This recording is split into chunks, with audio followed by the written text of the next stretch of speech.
दिलाया है कि सिक्योरिटी के साथ कोई समझौता नहीं होगा और हर मुमकिन कदम उठाए जाएंगे।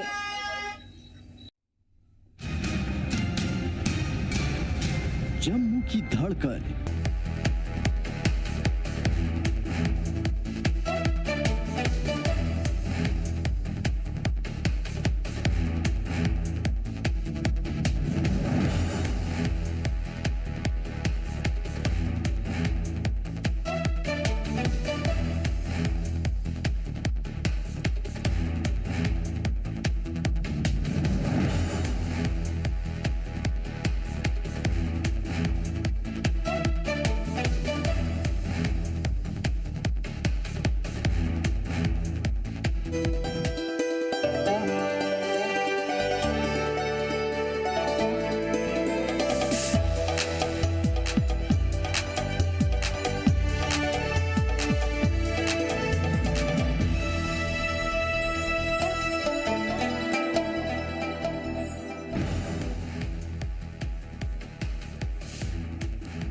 बातचीत फेल होने पर ईरान का बयान, कहा अमेरिका की शर्तें ज्यादा सख्त, हमें सरेंडर की शर्त मंजूर नहीं, जमीन की हिफाजत के लिए डिप्लोमेसी आड़े नहीं आएगी, ईरान हर कुर्बानी को तैयार। और पाकिस्तान की ईरान यूएस से अपील, सीज फायर की डेडलाइन बढ़ाने की अपील, ईरान यूएस ने पाक का ऑफर ठुकराया।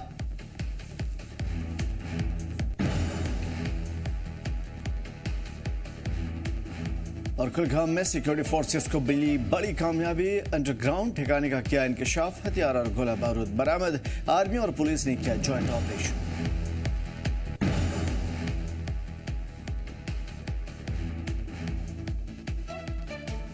और चिनाब वैली में तेज जलजला, सुबह 4.22, सुबह 4:30 बजे करीब आया जलजला, लोगों में दहशत का माहौल, काफी देर के बाद लोग घरों को लौटे।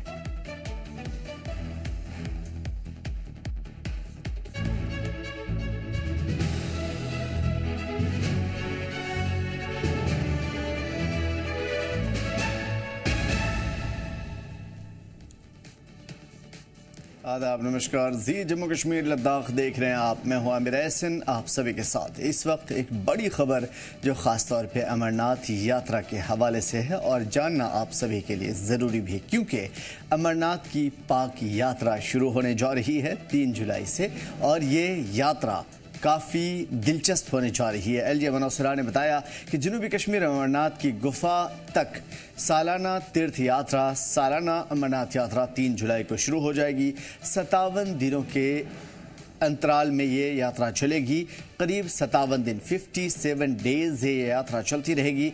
28 अगस्त को जाकर के ख़त्म होगी। जी हाँ, एक बड़ी खबर इस वक्त ये आ रही है अमरनाथ यात्रा के हवाले से। 3 जुलाई से शुरू होगी, 57 दिनों के बाद 28 अगस्त को ये यात्रा ख़त्म हो जाएगी। और एलजी मनोज सिन्हा ने लोक भवन में सहाफ़ियों को बताया भी कि 13 से 70 साल की उम्र के तीर्थयात्री ये यात्रा कर सकते हैं और रजिस्ट्रेशन 15 अप्रैल से शुरू हो जाएगी, जिसका मतलब साफ है कि अगर बड़ी उम्र के लोग भी हैं या 13 साल का कोई नौजवान, तो यकीनन वो इस यात्रा में शामिल हो सकता है। जिसका मतलब ये है कि अगर बच्चे और बुजुर्ग इस यात्रा में शामिल हो रहे हैं तो इसका मतलब ये है कि तैयारियां भी भरपूर होंगी।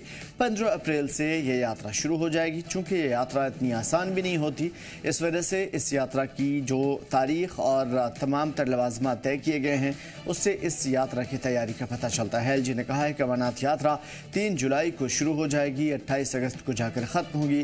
कुल मिलाकर के इस साल की तीर्थ यात्रा थोड़ी लंबी होने जा रही है, जो तकरीबन 57 दिनों तक चलेगी। तीर्थ यात्रा के लिए रजिस्ट्रेशन का अमल ज़रूरी कर दिया गया है और रजिस्ट्रेशन के बगैर कोई इस तीर्थ यात्रा पर नहीं जा पाएगा।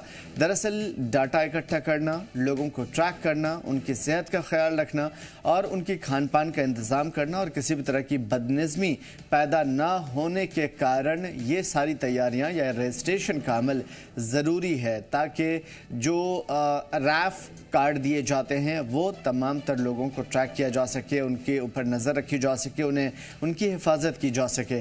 तो रजिस्ट्रेशन पहले से ज़रूरी है और ये 15 अप्रैल से शुरू हो जाएगी।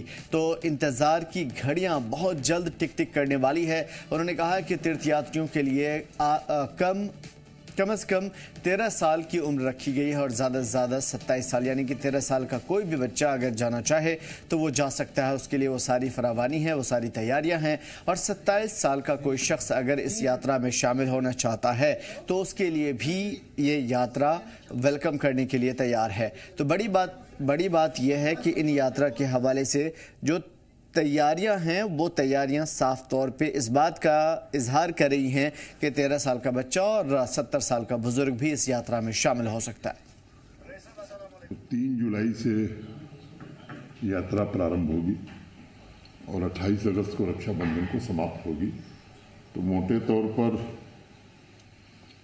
इस बार की यात्रा थोड़ी लंबी होगी, 57 दिन का ये पीरियड होगा।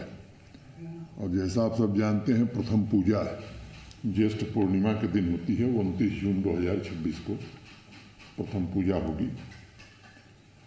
15 अप्रैल से पंजीकरण शुरू हो जाएगा। एडवांस रजिस्ट्रेशन 554 बैंक की शाखाएं हैं। Jammu Kashmir bank, Punjab national bank, state bank of India और येस बैंक। तो देश भर में विभिन्न शाखाएं हैं जहां ये पंजीकरण का काम होगा। तो अमरनाथ यात्रा के हवाले से बड़ी खबर 3 जुलाई से शुरू होगी और 57 दिनों तक चलेगी। मीर हमारे साथ ग्राउंड से जुड़े हुए हैं। मीर, अमरनाथ की जो यात्रा है वो शुरू होने वाली है और उसके लिए अब नोटिफिकेशन वगैरह सब कुछ हो चुका है। रजिस्ट्रेशन के अमल की बात कही जा रही है, क्या है इस हवाले से हलचल? जी बिल्कुल, हर साल की तरह आज भी हमें बड़े जोश खरोश के साथ और इज्जत और एहतराम के साथ डेफिनेटली हमें यहाँ पे अमरनाथ यात्रा की जो सूरत हाल जो है डेफिनेटली आने वाले वक्त में देखने को मिलेगी। और ठीक 2 दिन के बाद यानी कि 15 तारीख से 15 अप्रैल से रजिस्ट्रेशन जो है ऑनलाइन और ऑफलाइन ओपन कर दी जाएंगी। खासतौर पर कुछ चीज़ें इसमें काफ़ी इंपॉर्टेंट रखी गई हैं, जिसमें एक एज ग्रुप है जो कि 13 साल से 70 साल का रखा गया है। साथ साथ जो इसकी जो सर्टिफिकेट्स हैं यानी कि हेल्थ सर्टिफिकेट, वोटर कार्ड और 2 पासपोर्ट साइज फोटोग्राफ्स हर एक यात्री के साथ होने चाहिए, ताकि जो बाकी जो लवाजमात है वो पूरे किए जाएं। हालांकि इसके हवाले से इससे पहले भी कई बार जो डिस्ट्रिक्ट लेवल पे जो एडमिनिस्ट्रेटिव इंतजाम किए जाने चाहिए थे, उसके ज़िम्मन में जो डिस्ट्रिक्ट जो कमिश्नर्स हैं उन्होंने पर्टिकुलर लोकेशंस का विजिट किया, दौरा किया और जो अभी इंतजाम करंटली देखे जा रहे हैं एडमिनिस्ट्रेटिव लेवल पे वो तकरीबन जो है मुकम्मल हो चुके हैं। इनफैक्ट इसके 3 हमें जो हॉल्टिंग पॉइंट्स जो है वो हमें डेस्टिनेशंस देखने को मिलती हैं। एक जो साउथ कश्मीर में है, जो पहलगाम का रूट जाता है। दूसरा नॉर्थ कश्मीर में जो कि हमें गांदरबल बालतल का रूट देखने को मिलता है। और तीसरा जो ट्रांजिट कैंप है, बेसिकली एक टेम्पररी हॉल्टिंग पॉइंट जो है वो श्रीनगर के पांथा चौक में देखने को मिलता है। तो इस ज़मीन में तीनों डिस्ट्रिक्ट्स के जो कमिश्नर्स हैं उन्होंने अपनी अपनी लोकेशंस का विजिट किया। और रिसेंटली जो डिस्ट्रिक्ट कमिश्नर श्रीनगर के हैं उन्होंने भी कई सारे मुकामात का दौरा किया जहां से ये रूट जो है रखा गया है। और जो ट्रांजिट कैंप में जो इंतजामात रखे जा रहे हैं उनको पूरी तरह से वो मुआयना उन्होंने अपनी तरफ से किया है और इंश्योर किया जा रहा है कि जितने भी यात्री यहाँ पे आएंगे उनको किसी भी तरह की कोई दिक्कत का सामना जो है नहीं करना पड़ेगा। हालांकि इसमें एक और बात जो है जो यहाँ पे मैं आपके साथ शेयर करना चाहूँगा, अगर आप देखें सिंस 2019 हमें काफ़ी एक इसमें हम ज़रूर कह सकते हैं कि वो ग्रेजुअल ग्रोथ नहीं थी, वो एक इंस्टेंट ग्रोथ जो है वो हमें पिलग्रिम्स में देखने को मिल रही थी। इवन दो कि हमने एक साल में 4,77,000 पिलग्रिम्स का भी एक रीट जो था वो हमने क्रॉस किया था। लेकिन पहलगाम इंसिडेंट के बाद शायद किसी हद तक जो है सूरत हाल मुतासिर रही और यात्रा भी काफ़ी कम वक्त तक जो है हमें देखने को मिली थी। लेकिन आज उसके इन पैरेलल देखा जा रहा है कि ये यात्रा जो है कुछ और लंबे समय तक हमें देखने को मिलेगी। जिस तरह से एलजी मनोज सिन्हा ने इसकी डेट शेयर की है उसके हिसाब से करीबन ये 57 डेज का इसका अभी जो है अभी टाइम पीरियड रखा जा रहा है, क्योंकि इसमें जो पिछले साल नहीं यात्रा कर पाए थे आज उनके लिए एक गोल्डन अपॉर्चुनिटी जो है वो मिल रही है, क्योंकि इस विंडो को और मजीद ओपन कर दिया गया है। जो लास्ट ईयर नहीं कर पाए वो आज इस साल जो है ये शुभ यात्रा कर पाएंगे। तो इस ज़मीन में सिक्योरिटी के हवाले से भी लगातार जो हाई लेवल मीटिंग्स जो है वो की जा रही है, क्योंकि पहलगाम इंसिडेंट के बाद सिक्योरिटी मेजर्स को काफ़ी ज़्यादा जो है हाई लेवल पे लेके गए हैं। जो ग्रिड्स जो है जो पैरामीटर्स जो है उनको काफ़ी हाई लेवल पे लेके गए हैं और मजीद इस बरस ही अगर आप देखें तो यहाँ पे मल्टीपल जो चैनल्स है, वहाँ पे स्नाइपर्स की तैनाती रखी गई है, डॉग स्क्वाड्स की तैनाती रखी गई है, जो मोबाइल नाके हैं वो नेशनल हाईवे पे लगाए गए हैं, जिसका पूरा इस यात्रा का एन रूट रहेगा। चाहे हम पूरे साउथ कश्मीर की बात करें, श्रीनगर की बात करें या गांदरबल डिस्ट्रिक्ट की बात करें, तो हर जगह पे हर एक तरह से ये कोशिश की जा रही है ना सिर्फ लोगों को, जो भी यात्री यहाँ पे आएंगे उनको भरपूर तरीके से उनको ठीक है। ये सारी जो अपडेट आपने बताई मीर, यकीनन ये बहुत अहम है और इन तमाम तर अपडेट्स के साथ लोग बहुत सारी जानकारी ले सकेंगे। लेकिन आपसे ख़ास तौर पे ये समझने की कोशिश करूंगा मैं कि चूँकि मौसमी प्रभाव बहुत ज़्यादा होता है और मौसम की सूरत हाल का असर यात्रा के ऊपर पड़ता है, क्या इन दिनों जब ये 57 दिनों की यात्रा रहेगी जारी, क्या इन दिनों मौसम की किसी भी तरह की मार देखने को मिल सकती है? क्योंकि कुछ इलाके ऐसे हैं जहाँ पे बर्फबारी, ठंडक या फिर पानी, कीचड़, सब बहुत सारी ऐसी चीज़ें होती है और मौसम की अलग अलग तब्दीलियों का असर इंसानी जिस्म पे भी पड़ता है। तो यकीनन मेडिकल के हवाले से आपने बताया, लेकिन उसके साथ साथ मौसम के जो असरात बदलते हैं या वेस्टर्न डिस्टर्बेंस जिसकी हम बात करते हैं अक्सर, क्या उन तमाम तर चीज़ों में या इन दिनों ख़ासतौर पर इस 57-60 दिनों के अंदर हमें किसी तरह की परेशानी पहुँचाने वाली है? आपने बहुत इम्पोर्टेंट एक पहलू जो है इस पूरी यात्रा का यहाँ पे शेयर किया है, क्योंकि सभी इंतजाम, चाहे आप सिक्योरिटी की बात करें, सेफ्टी की बात करें, फैसिलिटीज़ की बात करें, एडमिनिस्ट्रेटिव लेवल पे इंतजामात की बात करें, लेकिन वो जहाँ ज़मीनी सूरत हाल पे एक इंसान के हाथ में है जिनको वो बेहतर कर सकता है। लेकिन अगर मौसमी सूरत हाल अपना एक अलग रुख दिखाती है तो हमें प्रीवियस डेट्स में पिछले तकरीबन 3 वर्षों की जब हम बात करते हैं तो हमें डेफिनेटली कई सारी ऐसी आपदाएं देखने को मिली हैं जो यात्रा के दौरान हुए और कई यात्रियों ने अपनी जान गंवाई, उसमें कई सारे लोग जो है उसमें जख्मी हुए थे। डेफिनेटली ये बहुत ही इंपॉर्टेंट पहलू है। लेकिन इसके साथ साथ ये भी यहाँ पे शेयर करना चाहूंगा कि मेट्रोलॉजिकल डिपार्टमेंट की लेटेस्ट जो हमें लास्ट ईयर डेवलपमेंट्स देखने को मिली कि एक मल्टीपल रेडार्स की जो इंस्टॉलेशन जो है वो हमें JNK में देखने को मिली, जिसकी वजह से हम एक्यूरेट लेवल पे किसी हद तक जो है हम कह सकते हैं कि प्रेडिक्ट कर सकते हैं, फोरकास्ट कर सकते हैं कि आने वाले वक्त में किस तरह की सूरत हाल रह सकती है। यूजुअली जब भी हम आप तक रिपोर्ट्स पहुंचाते हैं तो उसका एक टाइम पीरियड तकरीबन 1 हफ्ते का होता है, लेकिन जब यात्रा की सूरत हाल होती है तो कई सारे मल्टीपल रेडार्स को एक्टिवेट किया जाता है, खासतौर पर उन लोकेशन पे जहां से इस यात्रा को जाना है। चाहे हम नॉर्थ की गांदरबल एरिया की बात करें, साउथ में पहलगाम की बात करें या श्रीनगर की बात करें, आने वाले वक्त में डेफिनेटली हो सकता है कि मौसमी तब्दीलियां हमें फिर से देखने को मिल सकती है, क्योंकि लास्ट ईयर भी हमने देखा कि जहां श्रीनगर में मौसम बहुत अच्छा था, यहाँ पे धूप खिल रही थी, लेकिन उसी वक्त हमें बालतल और पहलगाम के हिली एरियाज में तेज बारिशें देखने को मिली थी, जिसकी वजह से कई सारी परेशानियां वहां पे यात्रियों को उठानी पड़ी थी। लेकिन इस जमन में प्रेयर लेवल पे एडमिनिस्ट्रेटिव के जो इंतजामात जो है और जो कंसर्न जो डिपार्टमेंट्स है उनसे पहले ही इस बारे में रिव्यू मीटिंग्स ली गई हैं और इंतजामात के हवाले से मुकम्मल तौर पर ये तफसीलात जो है हासिल की गई हैं कि किस टाइम पे ये सबसे ज्यादा सूटेबल रह सकता है और कम उसमें हमें रिस्क फैक्टर देखने को मिल सकता है। तो यही इसी मद्देनजर रख के शायद जिस तरह से ये डेट जो मुकर्रर किए गए हैं 3 जुलाई से 28 अगस्त तक, ये कश्मीर डिवीजन का एक ऐसा मौसम होता है जहां पे हमें बहुत कम बारिशों की सूरत हाल देखने को मिलती है, धूप अच्छी खासी रहती है, टेम्परेचर्स अच्छी लेवल पे हमें नजर आते हैं, क्योंकि एक कोर कहीं ना कहीं पे समर का टाइम रहता है। तो इसमें हमें मॉनसूनल जो विंड्स की जो सूरत हाल जो है उसमें भी काफी कमी देखने को मिलती है। तो इसकी वजह से कई सारे जो रिस्क फैक्टर्स हैं इस ड्यूरेशन में हमें शायद ही देखने को मिलेंगे। हाँ, लेकिन ये जरूर है कि जब हम बालतल के रास्ते से जाते हैं या पहलगाम के रास्ते से जाते हैं, जो कि एक 13 है और दूसरा 36 किलोमीटर का ट्रैक बनता है, जैसे ही वो हिली एरियाज में अप्रोच करता है तो वहां पे मौसमी तब्दीलियां डेफिनेटली देखने को मिलती हैं। तो इस जमन में जो अमरनाथ शाइन बोर्ड की जो वेबसाइट है वहां पे मलबूसात के हवाले से या मेडिकेशन के हवाले से बिल्कुल बाज़ाब्ता तौर पर नोटिफिकेशन जारी की जाती है, अवेयरनेस शेयर की जाती हैं, ताकि जो यात्री चाहे वो हाइपरटेंशन के शिकार हो, डायबिटीज के शिकार हो या आर्थराइटिस के शिकार हो, तो उनके लिए बाज़ाब्ता तौर पर वहाँ पे एडवाइजरीज मेडिकल लेवल पे की जाती हैं कि वो किन मेडिसिन को अपने साथ रखें, सो दैट कि अगर उनको किसी भी तरह की कोई दिक्कत का सामना करना पड़े तो उस वक्त वो किस तरह से अपने लिए असिस्टेंस हासिल करते हैं। लेकिन साथ साथ जो मेडिकल हेल्थ डिपार्टमेंट है उनकी तरफ से ना सिर्फ अपना स्टाफ उसकी इंस्टॉलेशन देखने को मिलती है, बल्कि पूरे लेवल पे जो वॉलंटियर्स की जो पार्टिसिपेशन जो है वो हमें इस यात्रा के दौरान हर जगह पे देखने को मिलती है। तो उससे कोशिश ही की जा रही है कि जो स्पॉट्स चाहे जहाँ पे घोड़े से ट्रैवल किया जाता है, यानी कि वहाँ पे गाड़ी नहीं पहुंच सकती है। तो ऐसी लोकेशंस पे वॉलंटियर्स काम करते हैं जो बर वक्त मदद करके असिस्ट कर लेते हैं अगर किसी भी पिलग्रिम को किसी दिक्कत का सामना जो है करना पड़ता है। साथ साथ कपड़ों की अगर हम बात करें तो, क्योंकि अगर आप प्लेन एरियाज की बात करें जहाँ पे हम श्रीनगर की अगर हम बात करते हैं तो हमें यहाँ पे नॉर्मल टेम्परेचर की या रेनफॉल की सूरत हाल देखने को मिलती है जो कि काफी कलील वक्त तक रहती है। लेकिन जब हम हिली एरियाज में जाते हैं तो सर्दी बहुत ज्यादा बढ़ जाती है। तो उन गर्म मलबूसात का एहतमाम और एहतियात करना बहुत ज्यादा जरूरी है, खासतौर पर क्योंकि एज ग्रुप 13 से 70 तक है। तो जो बच्चे जो है उनके लिए भी मलबूसात के हवाले से एहतियात करने की जरूरत है। और जो 60 के अबो के एज ग्रुप है, यात्री जो यहाँ पे आने वाले, उनको भी कपड़ों के हवाले से काफी एहतियात करना पड़ेगा। जूतों की अगर हम बात करें, बहुत इंपॉर्टेंट है कि वो रबर शूज हों, काफी जो जो जो एंटी स्लिपरी हों। तो ये बिल्कुल, इस हवाले से भी मैं आपसे तफसील से जानने की कोशिश करता हूं कि क्या लोगों को एहतियात रखना होगा और किस तरह की चीज़ें वो अपने साथ इस सफ़र में ले जाएं ताकि उनके लिए बहुत ज़्यादा डिफ़िकल्टीज ना हो।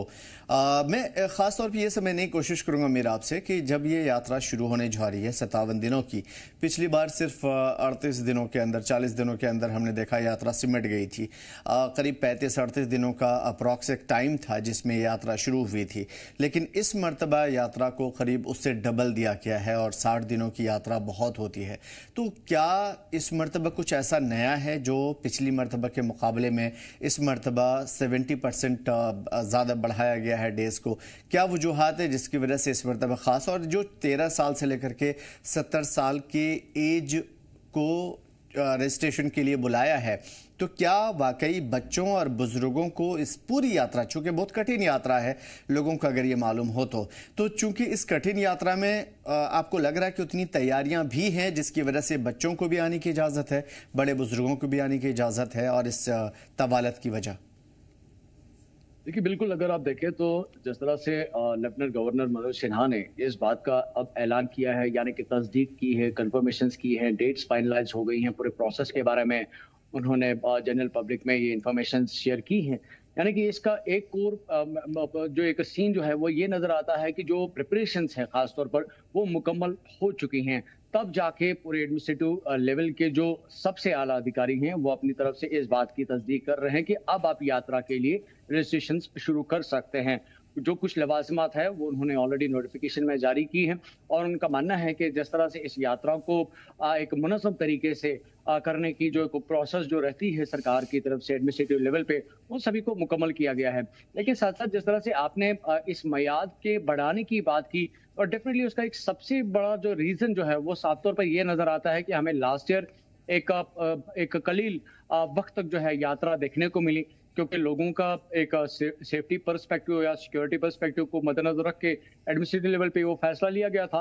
लेकिन कई सारे लोग ऐसे भी थे जो यात्रा करने वाले थे जो नहीं कर पाए, और जो नहीं कर पाए उनके लिए आज ये खासतौर पर ऐसा एक अपॉर्चुनिटी एक जो है क्रिएट किया गया है एडमिनिस्ट्रेटिव लेवल पे, कि जो एक नॉमिनल और जो एक रेगुलर जो जो एक पिलग्रिमेज की जो एक मियाद होती है या उसका एक क्राइटेरिया होता है या जो एवरेज होता है, क्योंकि अगर हम देखें तो जिस तरह से मैंने अभी जिक्र किया था 2019 के बाद काफी डेवलपमेंट देखने को मिली थी, पिलग्रिमेज की जो शरह जो है वो काफी बढ़ती हुई नजर आ रही थी, हमें 3-4 लाख तक जो है यहाँ पे पिलग्रिम्स आते हुए नजर आए थे। तो इसमें जो एक रेगुलर टाइम पीरियड रहता है डेफिनेटली उसमें वो रेगुलर यात्री आएंगे, लेकिन जो इसमें एक्सटेंशन है उस एक्सटेंशन में वो यात्री भी आ सकते हैं जो लास्ट ईयर यात्रा नहीं कर पाए। तो ये जो एक्सटेंशन है काफी बेनिफिशियल रह सकता है यात्रा के हवाले से, और खासतौर पर जिन लोगों की उम्मीदें थी कि वो शायद यात्रा नहीं कर पाएंगे, लेकिन अब इस एक्सटेंशन ऑफ विंडो की अगर आप देखें सूरत हाल, तो इससे साफ तौर पर यह जाहिर होता है कि जो लोग पिछली बार यात्रा नहीं कर पाए थे, चाहे रीजंस कुछ भी हो,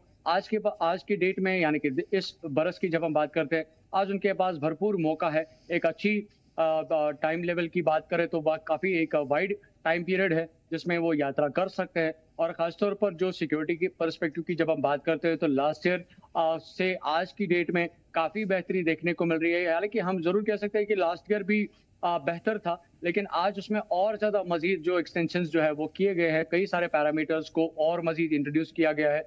ग्रिड्स को काफी ज्यादा मजबूत किया जा रहा है सिक्योरिटी के हवाले से।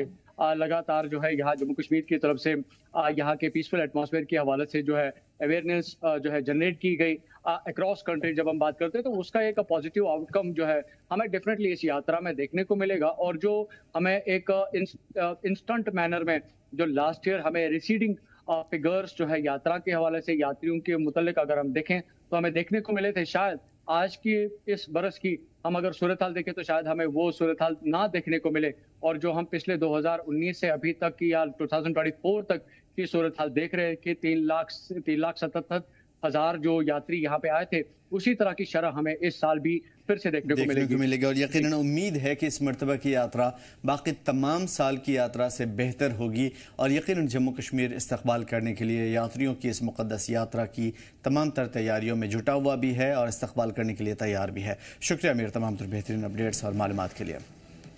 बारामूला जिले में कुंजर सब डिवीज़न में गुलमर्ग वाक़ PHC में बुनियादी हाल सर्विसेज की कमी की वजह से काफ़ी मुश्किलों का सामना करना पड़ रहा है। सेंटर में लगी एक्सरे मशीन पिछले 2 साल से ख़राब पड़ी है, जिसकी मेन वजह एक्सरे टेक्नीशियन का न होना है। इसके चलते मरीजों को एक्सरे करवाने के लिए कुंजर, मागाम और टंगमर्ग जाना पड़ता है, जो कि इमरजेंसी सिचुएशन में और भी ज़्यादा मुश्किलें हो जाती है। और इसी तरह सेंटर में मौजूद एम्बुलेंस भी पिछले 2 साल से ख़राब पड़ी है, क्योंकि उसके लिए किसी ड्राइवर की अपॉइंटमेंट नहीं हो पाई है, और इसीलिए बड़ी परेशानी खड़ी होती है, खासकर रात के वक्त में जब बीमार मरीजों या फिर इमरजेंसी में किसी भी तरह के पेशेंट को ले जाने या आने की ज़रूरत होती है, उनके लिए दिक्कतें होती है। मुकामी लोगों ने भी बताया कि पहले रात की शिफ्ट में डॉक्टर मौजूद रहते थे, लेकिन अब इस बार सर्विसेज को बंद कर दिया गया है, जिसकी वजह से रात के वक्त इमरजेंसी सिचुएशन में हालात और भी ज़्यादा बदतर हो जाते हैं। इलाके के लोगों ने हेल्थ मिनिस्टर, ज़िला इंतज़ामिया और गुलमर्ग के MLA से अपील की है कि वो इन परेशानियों को तुरंत दूर करें।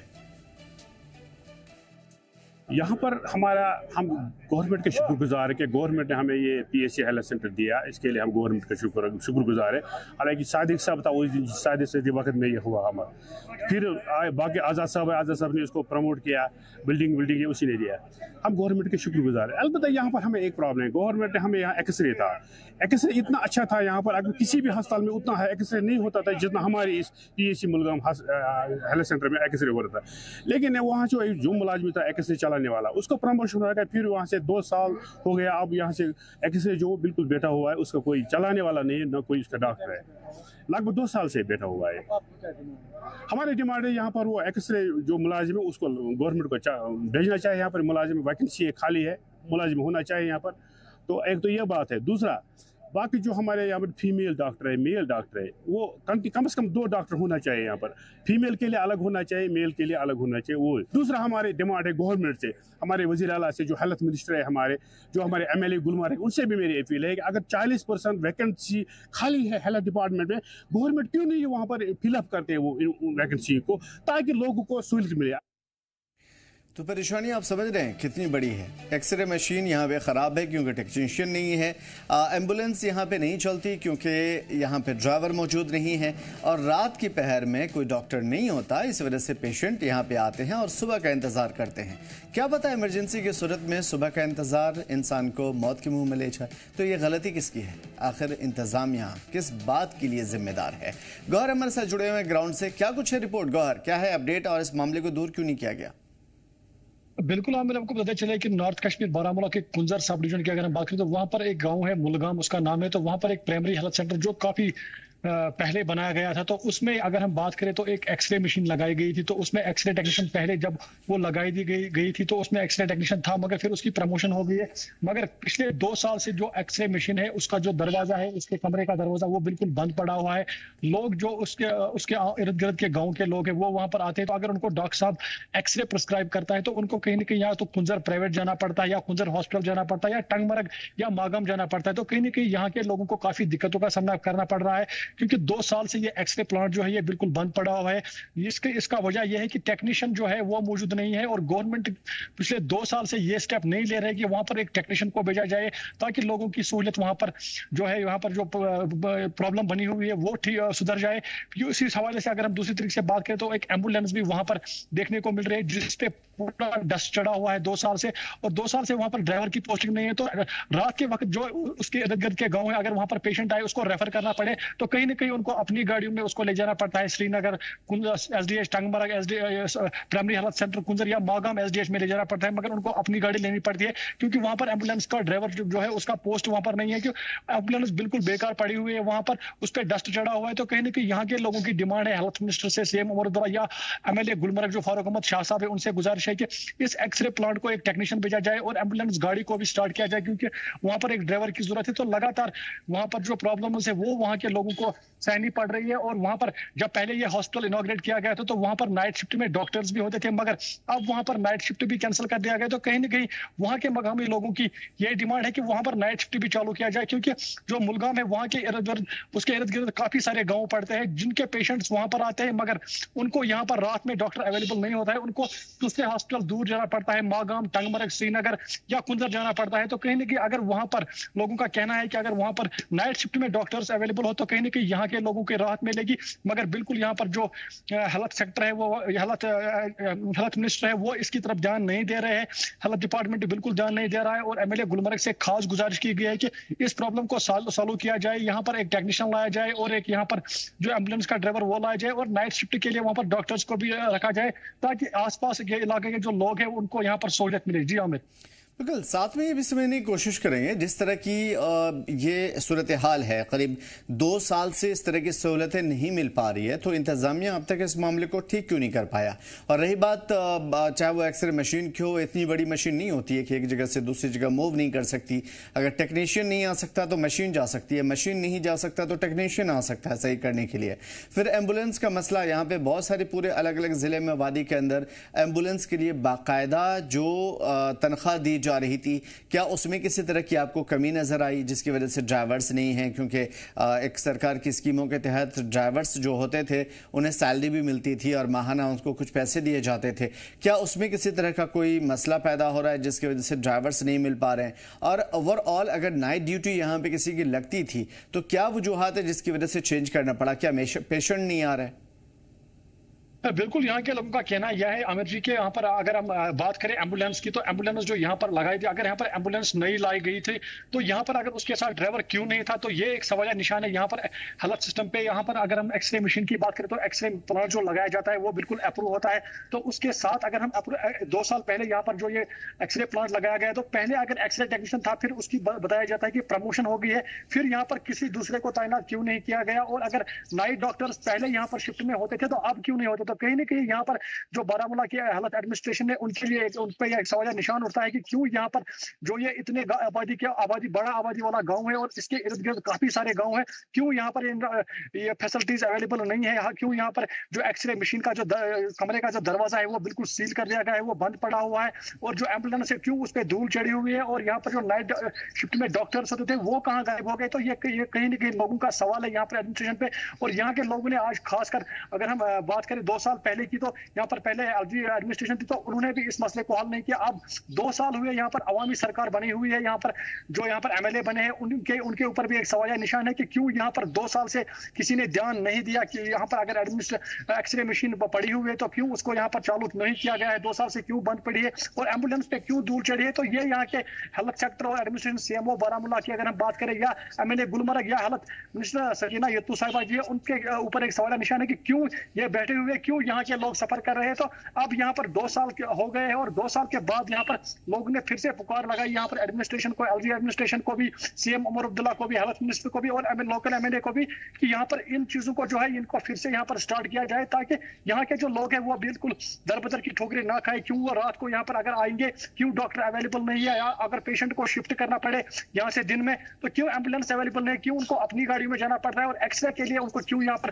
प्राइवेट जगह जाना पड़ेगा या बाकी अस्पतालों की ओर जाना पड़ेगा? तो फिर क्या फायदा है अगर वहां पर एक्सरे मशीन जो है जो 15-20 लाख का खर्चा होता है एक्सरे मशीन का, क्यों वो पड़ी हुई है, बेकार पड़ी हुई है? और एम्बुलेंस भी यहाँ पर अगर हम बात करें 15 लाख की होती है तो क्यों वो यहाँ पर बेकार पड़ी हुई है? क्यों यहाँ पर पोस्ट क्रिएट नहीं किए जा रहे हैं? यहाँ पर ड्राइवर क्यों नहीं लाया जा रहा और टेक्नीशियन क्यों नहीं भेजा जा रहा है? ये एक सवाल निशान है। और यहाँ के लोगों की उम्मीद है कि यहाँ पर एमएलए गुलमर्ग से उन्होंने गुजारिश किया कि इन प्रॉब्लम्स को सॉल्व किया जाए ताकि हमारे आने वाले फ्यूचर में यहाँ पर ये दिक्कतें लोगों को परेशानी ना हो। बिल्कुल, चलिए हम भी इस बात का इंतजार करेंगे। होंगे और हमने यकीनन ये खबर सभी लोगों तक, एमएलए तक और एडमिनिस्ट्रेशन तक पहुंचा दी है कि क्या कुछ प्रॉब्लम है, कैसे हल हो सकता है और ये प्रॉब्लम कब से है, लोगों की डिमांड क्या है और ताज़ा सूरत हाल में कितनी परेशानी हो रही है। शुक्रिया गौर तमाम पर बेहतरीन अपडेट्स और मालूमात के लिए।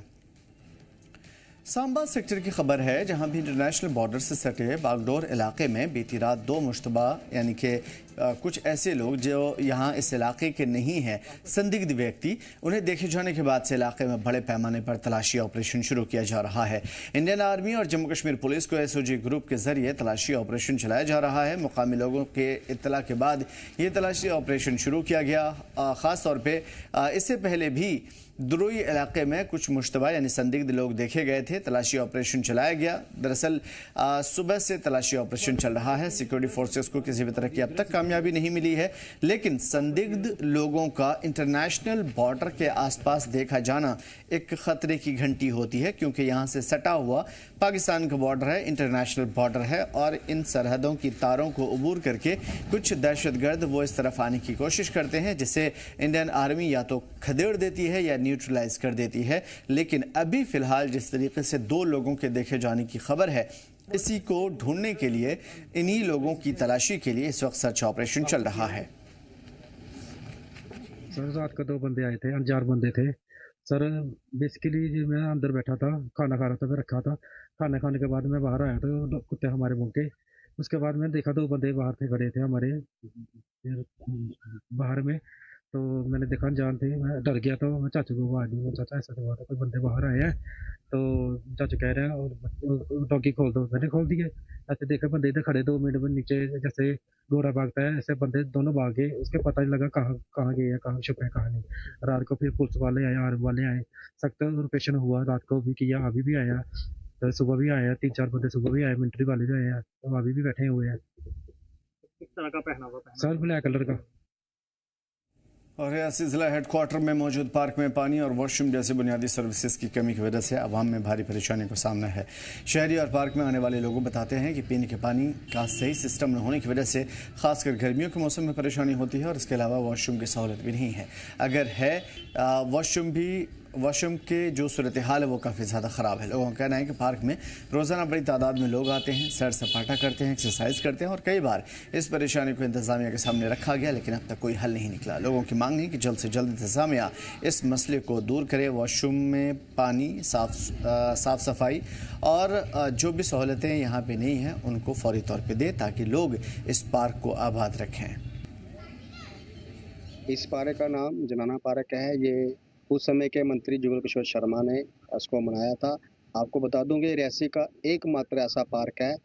रियासी शहर के सभी लोग जहां पे आते हैं, सुबह हो, शाम हो, सर्दी हो, गर्मी हो, जहां पे इवनिंग वॉक, मॉर्निंग वॉक, क्योंकि सड़कों पे चलना, ट्रैफिक बहुत है, थोड़ा दिक्कत रहती है, तो तमाम वर्ग के लोग जहाँ पे, बच्चे यहाँ पे आके शाम को खेलते हैं, महिलाएं यहाँ पे आके इवनिंग वॉक करते हैं, यहाँ तक बुजुर्ग भी अपना समय जो है जहाँ बिताते हैं। गर्मियों में जहाँ पे आके इवनिंग वॉक करते ही करते हैं, लेकिन सर्दियों में धूप का एक अच्छा साधन है जहाँ पे सही। लेकिन परेशानी अगर पार्क की करूँ, जितना जो खूबसूरत पार्क है उतनी यहाँ पे परेशानी रहती है। सबसे बड़ी यहाँ पे परेशानी है वो है पानी की व्यवस्था नहीं है, पानी की पीने की यहाँ व्यवस्था नहीं है। सामने आपने देखा थोड़ी देर पहले जहाँ पे एक फ्रिज लगाया गया है, वहाँ उसमें पानी नहीं है, चलता ही नहीं, कनेक्टिविटी नहीं है। उसके बाद यहाँ पे शौचालय यहाँ पे है नहीं। महिलाएं जहाँ पे आती हैं, यहाँ पार्क में अगर कोई इवनिंग वॉक करता है, रनिंग करता है, तो अगर उसको बाथरूम जाना हो, वॉशरूम जाना हो, कहाँ जाएगा? आप देख रहे हैं जी जम्मू कश्मीर लद्दाख, और जी जम्मू कश्मीर लद्दाख की टीम इस वक्त रियासी के इकलौते जनाना पार्क में मौजूद है। आपको बताते चलें कि इस जनाना पार्क में रियासी और उसके आसपास के लोग सुबह शाम इवनिंग वॉक या मॉर्निंग वॉक करने के लिए आते हैं। लेकिन अगर आपको बताते चलें कि पार्क में जो व्यवस्था है वो काफ़ी चरमराई हुई है। अगर बात करें तो साफ पीने का पानी यहाँ पर नहीं है, और दूसरी तरफ बात करें तो शौचालय तक इस पार्क में नहीं है, जिसके कारण जो लोग यहाँ पर इवनिंग वॉक या मॉर्निंग वॉक या रेस्ट करने के लिए आते हैं तो उनको काफ़ी परेशानी आ रही है। और उन्होंने जी जम्मू कश्मीर लद्दाख के माध्यम से कंसर्न डिपार्टमेंट और एडमिनिस्ट्रेशन से ये गुहार लगाई है कि जल्द से जल्द इस संज्ञान को, इस खबर को संज्ञान लिया जाए, और जो लोगों को जैसी मूलभूत सुविधा जैसे पानी हो गया या शौचालय होगा उनको तुरंत से तुरंत दिया जाए। जी जम्मू कश्मीर लद्दाख के लिए रियासी से मैं शर्मा। उधमपुर शहर में बीते कल महज कुछ मिनट की बारिश ने शहर के सीवरेज प्रोजेक्ट की पोल खोल दी। हर गली और हर घर में भीतर सीवरेज का गंदा पानी, नाली का गंदा पानी घुस गया था। इससे लोगों को भारी परेशानी का सामना हुआ और इस मामले को लेकर के कांग्रेस के जिला सदर सुमित मंगोत्रा ने आज प्रेस कॉन्फ्रेंस भी की। उधमपुर इंतजामिया और मुकामी एमएलए को आड़े हाथों लिया। उन्होंने कहा कि इस सीवरेज प्रोजेक्ट से बड़े पैमाने पर घोटाला हुआ है और आवाम के 186 करोड़ रुपए पानी में बह गए। सुमित मंगोत्रा ने जोर देते हुए आला सतही जांच की मांग की है। कहा है कि मुलजिम के खिलाफ कार्रवाई होनी चाहिए। उन्होंने वार्निंग दी है कि अगर जल्द से जल्द सही कदम नहीं उठाया गया तो इस मामले के खिलाफ वो एहतजाज करेंगे, खड़े होंगे। देखिए, आज की प्रेस वार्ता में मैं कहूंगा कि शहर से जुड़ा एक अहम मुद्दा जो कि पिछले कई सालों से मांग की जा रही है कि जो देविका प्रोजेक्ट के तहत एक सीवरेज लाइन बिछाई गई थी पूरे शहर में, उसके चलते जब भी 1 घंटे की बारिश होती है लोगों के घरों में गंदा पानी घुसता है। सिर्फ लोगों के घरों में नहीं, बल्कि पिछली बार तो मंदिरों में गटर का गंदा पानी घुसा और लोगों ने काफी रोष भी व्यक्त किया। कल आपने देखा कि 1 घंटे की बारिश में पूरा शहर चौक हो चुका था। दुकानदार परेशान थे, दुकानों में गंदा पानी और घरों में कुछ हमने देखा सोशल मीडिया में महिलाएं चिल्ला रही थी, जहां उनका वाटर टैंक है, पीने वाले पानी में नालियों का गंदा मल मूत्र का पानी उनके पीने वाले टैंक में चला गया और कमरे भरे पड़े थे पानी से। मैं पूछना चाहता हूं प्रशासन से, यूईडी डिपार्टमेंट से और माननीय सांसद साहब से भी हम प्रश्न करेंगे कि 186 करोड़ रुपया जो लाया था, क्या इसके लिए लाया था? देविका तट पर लगने वाली तारीखी बैसाखी मेले की तैयारियां पूरी तरीके से मुकम्मल हो चुकी है। देविका तट पर ब्यूटिफिकेशन के काम की वजह से मेला पिछले कुछ वक्त से बंद होने के कगार पर था, लेकिन मुकामी लोगों की लगातार मांग के बाद जिला इंतजामिया ने इसे दोबारा इसी तारीखी मुकाम पर मेला लगाने का फैसला किया और इस बार जिला इंतजामिया मेले में पूरी तरीके से जान फूंक रहा है। 3 रोज़ा मेला 14 अप्रैल बैसाखी वाले दिन शुरू हो जाएगा और इसके सिर्फ उधमपुर ज़िले के ही नहीं बल्कि पूरे जम्मू कश्मीर के दीगर जिलों से भी लोग तारीखी मेले में आते हैं और इस मेले को कामयाब बनाने के लिए तहसीलदार उधमपुर को मेला अफसर अपॉइंट किया गया है। उन्होंने आज अपनी टीम के साथ मेले की अगुवाई की, मेले का मुआयना किया। मेले में पुलिस फोर्स की भारी तैनाती भी है और साथ ही लोगों की सिक्योरिटी का पूरा तवज्जो दिया जा रहा है। परसों से रहेगा, 3 दिन का मेला होगा। आपको और आपके दर्शकों को नमस्कार। गुजारिश करता हूँ आपके माध्यम से कि ज़्यादा से ज़्यादा लोग आएँ, होली देविका के दर्शन भी करें, यहाँ पर साफ सफाई का ध्यान रखें, मंदिरों के दर्शन करें, मेले की शान को बढ़ाएं। और मैं आपकी जानकारी के लिए आपके माध्यम से लोगों को ये बताना चाहूँगा कि जैसे पहले यहाँ पे झूले वगैरह का एहतमाम नहीं होता था, हमारी सिविल सोसाइटी की भी ये मांग थी और हम भी ये चाहते थे और हमारे डिप्टी कमिश्नर साहब की भी ये चाहत है। उन्होंने भी हमें राय दी कि इस मेले को और ज़्यादा अच्छा खूबसूरत बनाएं, तो उस सिलसिले में हमने टेंडर लगाया था। तो एक हमारे बिल्डर जिन्होंने हाईएस्ट बोली दी है उनके लिए जगह डॉल्फिन के सामने दे दी गई है और जब वहाँ पर हमारे झूले वगैरह अच्छे तरीके से लग रहे हैं। सुरक्षा व्यवस्था या जिला प्रशासन देखिए, सुरक्षा व्यवस्था का तलब जहाँ तक है तो आप देख सकते हैं एसएचओ साहब अपनी पूरी टीम लेके जहाँ पे आए हुए हैं, वो पूरा ध्यान रख रहे हैं, वो पूरा इस चीज़ का एस्टिमेट ले रहे हैं क्योंकि पिछली दफ़ा इधर थानेदार साहब से वो ट्रांसफ़र हो चुके हैं, नए एसएचओ साहब है, तो वो ये देख रहे हैं कि कितने लोग होंगे, कितने क्राउड होंगे, कितनी नफरी की जरूरत है, तो वो इसको देख रहे हैं अपने तरीके से। जिला प्रशासन की तैयारी, जिला प्रशासन की तरफ से पूरा ध्यान रखा जा रहा है। वो यहाँ पे गवर्नमेंट के कोई अवेयरनेस स्टॉल वगैरह लगाए जाएंगे, पानी की व्यवस्था ठीक रहेगी, लाइट की व्यवस्था अच्छे से रहेगी और लोगों को जो फायर एंड इमरजेंसी का इधर वो रहेगा, सिस्टम रहेगा। उधर बडगाम का पायमस गांव विकसित मॉडल गांव के तौर पे चुना गया है और इसकी वजह से मुकामी लोगों ने बडगाम के एमएलए आगा मुंतज़र मेहदी और मिनिस्ट्री ऑफ रूरल डेवलपमेंट की सराहना की है। मिनिस्ट्री ऑफ रूरल डेवलपमेंट की हिदायत के बाद ये पहल की गई और असम्बली हल्के के 27 में मौजूद इस गाँव को स्पेशली डेवलपमेंट के लिए चुना गया है। लोगों ने बताया कि लंबे वक्त से गाँव में डेवलपमेंट की कमी की वजह से ये परेशानी थी और बार बार मुतल्लिक़ा अफसरान से रब्ता करने की कोशिश चल रही थी, लेकिन उसके बावजूद उन्हें कामयाबी नहीं मिली थी। विकसित गांव के तौर पर चुने जाने पर उन्होंने एमएलए आगा मुंतज़र मेहदी की कोशिशों की सराहना की और कहा कि इस प्रोजेक्ट के जरिए उनके सपने अब साकार हो सकते हैं। मिनिस्ट्री ऑफ रूरल डेवलपमेंट की जानिब से विकसित गांव बनाने का अभियान उठाया गया है और जिले बडगाम की जब बात की जाए 5 कॉन्स्टिट्यूंसीज में 5 एमएलएज को कहा गया कि वो 5 गाँवों की शिनाख्त करे जिनको विकसित गाँव बनाया जाए। यानी कि ये ऐसे गांव होंगे जो मॉडल विलेज होंगे, जहां पर तरक्याती काम उरूज पर होगा और लोगों को हर कोई बुनियादी सहूलियात फराहम होगी।